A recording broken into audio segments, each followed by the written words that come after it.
Saudara yang kasih dalam Tuhan Yesus Kristus, pagi ini kita merayakan kebangkitan Tuhan Yesus Kristus dari kematian seperti yang sudah difirmankannya. Sejarah keluarnya bangsa Israel dari Mesir. Tuhan menulahi mereka sampai 10 tulah. Tapi pada tulah yang ke-9 kita melihat Raja Firaun mengeraskan hati. Lalu Tuhan berbicara kepada Musa. Musa perintahkan kepada keluarga-keluarga dari bangsa Israel untuk menyembelih domba dan darahnya harus dioleskan ke tiang pintu mereka. Tengah malam Yesus melewati setiap rumah. Kalau tidak ada darah di tiang pintu mereka, maka setiap anak sulung mati pada malam hari itu. Bahkan binatang peliharaan dari bangsa Mesir mati juga. Saudara, itu Paskah pertama yang harus bangsa Israel pegang sebagai ketetapan turun menurun. Hari ini kita merayakan kemenangan Tuhan Yesus yang telah bangkit dari kematian. Namun sebelumnya kita berdoa. Bapa di surga, inilah kami umat-Mu datang di hadirat-Mu. Mau Tuhan mendengarkan sabda-Mu, urapilah kami, urapi juga Tuhan pemberitaan firman-Mu, supaya ini menjadi berkat bagi banyak orang yang mendengarkan. Dalam nama Yesus kami berdoa. Amin. Selamat Paskah buat kita semua. Tema kita hari ini kabar baik yang saya ambil dari Matius 28 ayat 1 sampai dengan 10. Saya baca ayat 1, saudara baca ayat 2, dan seterusnya kita bergantian. Setelah hari Sabat lewat, menjelang menyingsingnya fajar pada hari pertama minggu itu, pergilah Maria Magdalena dan Maria yang lain menengok kubur itu. Maka terjadilah gempa bumi yang hebat, sebab seorang malaikat Tuhan turun dari langit dan datang ke batu itu dan menggulingkannya lalu duduk di atasnya.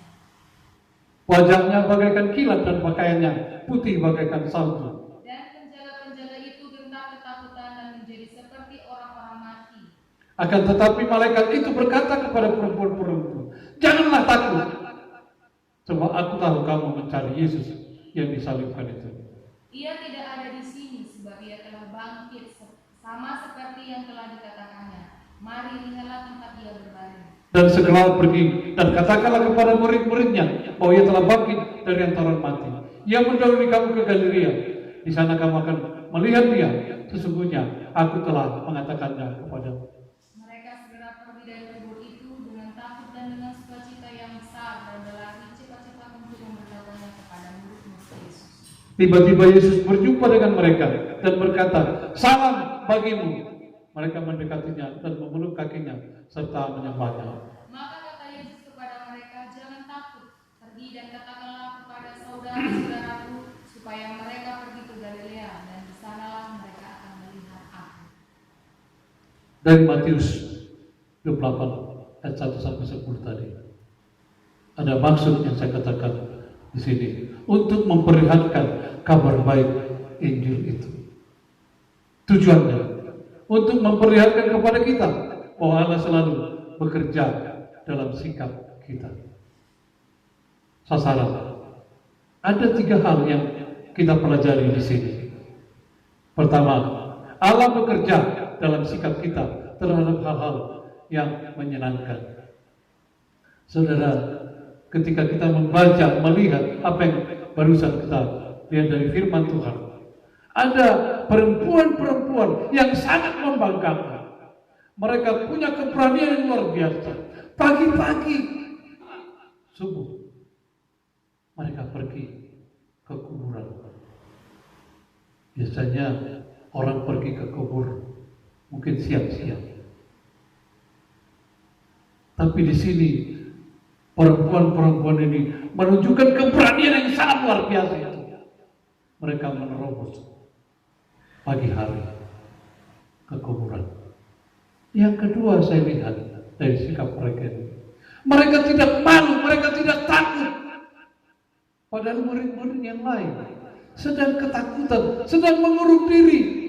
Oleh karena memang ada peristiwa yang sangat menakutkan sebelumnya, di mana Yesus yang mereka banggakan itu, di mana Yesus yang mereka lihat selama ini bisa melakukan perkara-perkara luar biasa yang tidak pernah bisa dilakukan oleh manusia biasa seperti kita. Tapi Yesus mati. Mereka lihat, tidak berdaya, dia ditangkap, dia diseret, dan dia disalibkan. Mereka kecewa. Tapi perempuan-perempuan ini tidak seperti murid-murid yang lain. Mereka tetap mempermuliakan Tuhan Yesus. Mereka tetap bangga. Mereka menyaksikan sebagai pengikut Tuhan, apapun mungkin ancaman yang ada di depan. Saudara yang kasih dalam Yesus Kristus, bagaimana dengan kita? Firman Tuhan katakan, Allah bekerja dalam sikap kita terhadap hal-hal yang menyenangkan.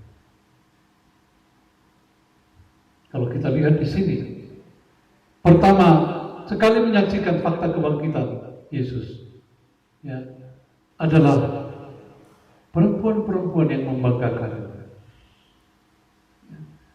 Ketika mereka mau menyenangkan hati Tuhan, mereka yang pertama sekali menjadi yang pertama untuk melihat fakta kebangkitan Tuhan Yesus Kristus.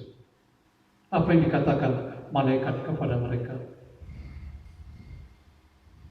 Kalau aku tahu kalian mencari Yesus yang sudah bangkit itu. Lihat, kuburannya sudah kosong. Membuktikan bahwa memang Yesus sudah bangkit. Dan yang menyaksikan itu sekali lagi adalah perempuan pemberani. Perempuan-perempuan yang sangat membanggakan. Luar biasa. Mereka bisa menikmati melihat fakta kebangkitan itu. Di ayat 7 dikatakan, mereka pertama sekali memberitahukan kebangkitan itu kepada murid-murid yang lain. Saudara,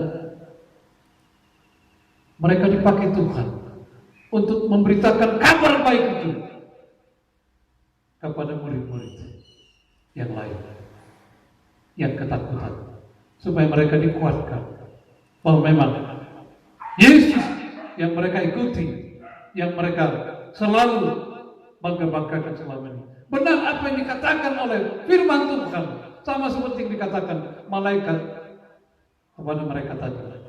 Mereka diingatkan, ya, bukankah memang itu sudah dikatakannya jauh sebelumnya, bahwa dia mati tapi bangkit pada hari yang ketiga.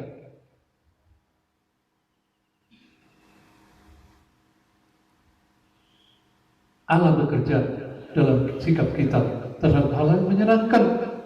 Ya, saya lihat perempuan ini terlebih dahulu menikmati sukacita yang sangat besar.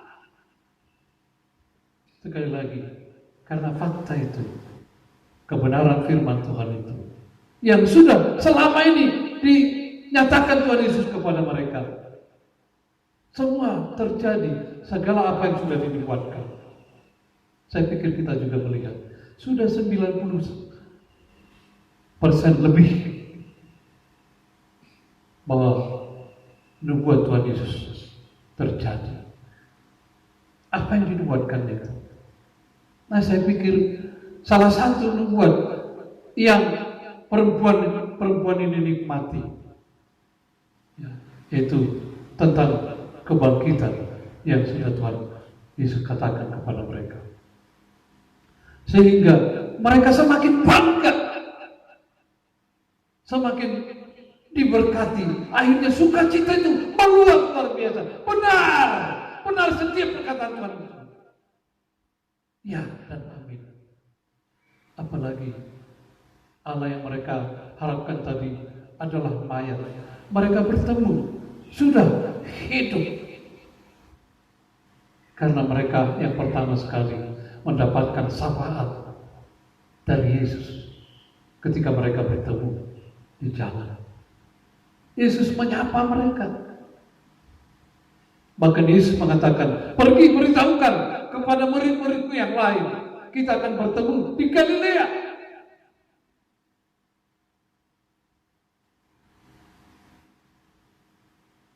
Allah bekerja dalam sikap kita terhadap hal-hal yang tidak menyenangkan. Ada dua jenis murid yang bisa kita lihat.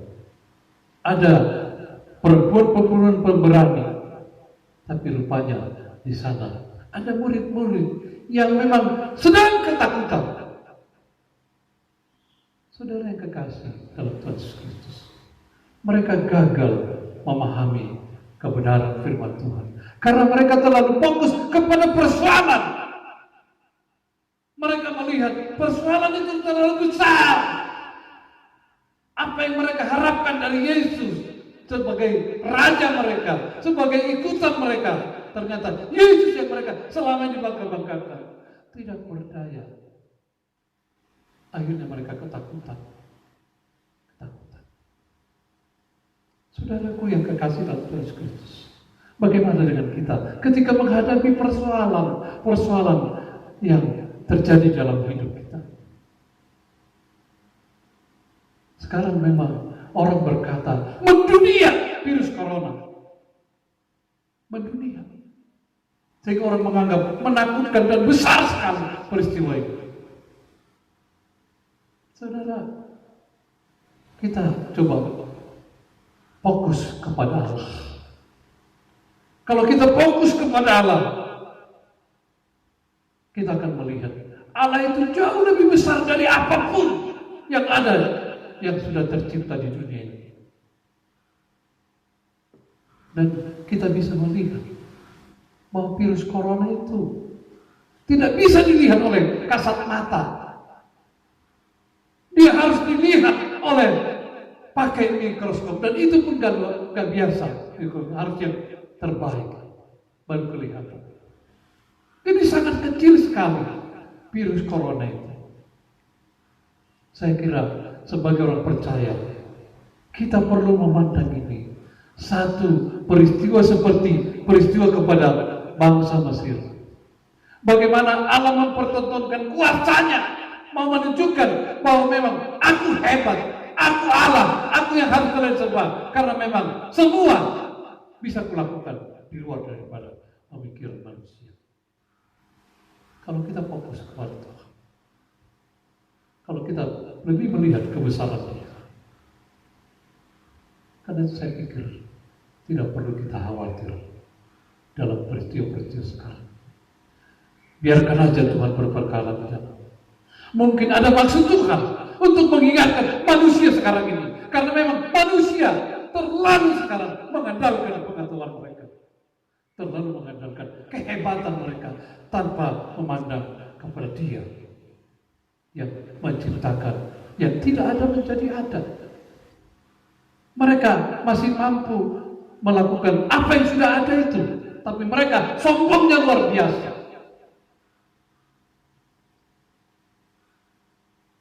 Allah bekerja dalam sikap kita ketika Allah diam. Saudara yang kasih dalam Yesus, terkadang Allah mengizinkan kita memilih tindakan yang kita harus pilih dalam menghadapi persoalan.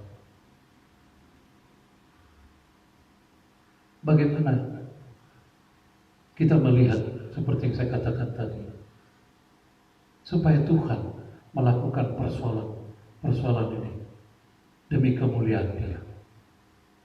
Karena firman Tuhan katakan, sebab segala sesuatu adalah dari Dia, dan oleh Dia, dan kepada Dia, bagi Dialah kemuliaan sampai selama-lamanya. Segala sesuatu dari Dia adalah dari Dia, dan oleh Dia, dan kepada Dia, bagi Dialah kemuliaan sampai selama-lamanya. Adakah kita di dalam menjalani kehidupan kita ini, ketika kekayaan kita miliki, ketika kehebatan kita miliki, ketika mungkin kita lebih dari orang lain, mungkin lebih pintar, lebih apapun kita dari orang lain, kita boleh berkata, ini semua dari Tuhan, ini semua oleh Tuhan, dan ini semua biarlah untuk mempermuliakan Tuhan. Amin. Mari kita taruhkan hal seperti itu. Biarlah virus corona sekarang ini, sekali lagi kita izinkan Tuhan menyaring, meningkatkan iman kita, sehingga kita boleh mengatakan, Tuhan, semua bolehlah Kau lakukan. Yang penting aku mau memperbaharui hidupku, mengingat bahwa semua apapun Tuhan yang sedang terjadi, apapun yang mungkin selama ini aku miliki, semua dari Kau, semua oleh Kau, dan biarlah itu semuanya boleh untuk kemuliaan. Amin. Kita berdoa. Bapa di surga, kami sangat berterima kasih buat kebenaran firman. Biarlah kami semakin dewasa untuk melihat bahwa Kaulah yang seharusnya boleh menyenangkan di dalam diri kami. Berkatilah semua jemaat yang sudah mendengarkan. Zaman kekasih Tuhan, arahkan hatimu dan pikiran kepada Tuhan. Terimalah berkat Tuhan. Tuhan memberkati kau dan melindungi kau. Tuhan menyinari kau dengan wajah-Nya dan memberi kau kasih karunia. Tuhan menghadapkan wajah-Nya kepadamu dan memberi kau damai sejahtera. Amin. Amin. Amin. Salam.